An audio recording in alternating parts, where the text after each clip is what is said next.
нақты іс-қимылды білдіріп тұрады. Ол да есімше сияқты екі сөйлемде екі түрлі қызмет атқарады. Бірінші нақты іс-қимылды білдіреді, екіншісі істеу жөнінде қызмет атқарады. Оның жұрнақтары А, Е, И және Ып, Эп, П. Қалы, келі, қалы, келі. Ол екінші түрі.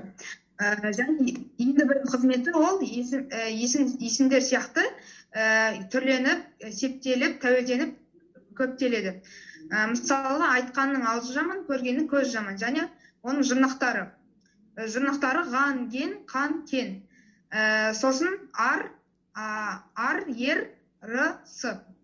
Және айта қой, Марғұлан. Есімше сөйлемі екі түрлі қызмет атқарады. Есімшені есімше жұрнақтар арқылы жасалады. Есімшенің 4 жалғауы бар. Жұрнақ.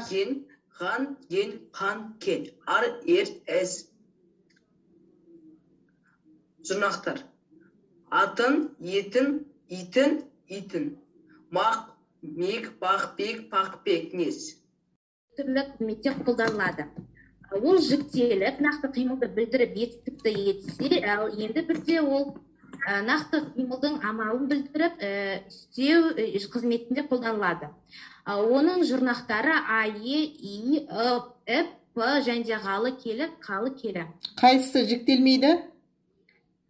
Көсемшенің қай жұрнағы жүктелмейді? Қалы, келі. Осы жұрнақтар жүктелмейді екен, Жақсы. Мәнде екі түрлі қызметте атқарады, және де ол бірде жүктеліп, нақты қимылды, яғни етістік болып кезде, ал екіншісінде ол есімдерше түрленіп, көптеліп, жүктеліп, және септеліп отырады. Оның жұрнақтары ған, ген, қан, кен, және де ар, ер, р, іс болып келеді. Атын, етін, итін болып келеді, және де мақ, мек. Есімше ол сөйлем екі түрлі мәнде және екі түрлі қызметте жасайтын етістіктің ерекше түрі болып саналады. Ал оның мынандай жұрнақтары бар.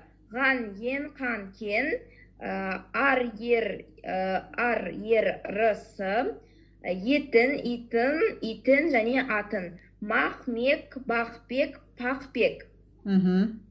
Ал көсемшеге келетін болсақ, яғни нақты қимылды білдіріп, етістік қызметінде қолданылса, бірде қимылдың жасалатын амалдарын білдіреді. Оның мынандай жұрнақтары бар.